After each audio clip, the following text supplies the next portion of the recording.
ప్రారంభంలో ప్రేమకున్న ఆకర్షణ చివరిదాకా ఉంటుందా? ఉండదు. యవ్వనం ఉన్నంత వరకే.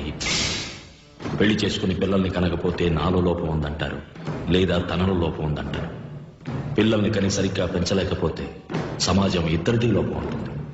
పెంచడం మాత్రమే మన చేతుల్లో ఉంది, పెరగటం వాళ్ళ చేతుల్లో ఉంది. నా సంతోషం కోసం భార్య బిడ్డలు కావాలని ఇప్పుడు అనుకుంటున్నాను. రేపు వాళ్ళ సంతోషం కోసం నేను నానా పాటలు పడాలి. జన్మనిచ్చిన తల్లి కోసం నీ కష్టపడటంలో న్యాయం ఉంది. వీళ్ల కోసం నేనెందుకు కష్టపడాలి?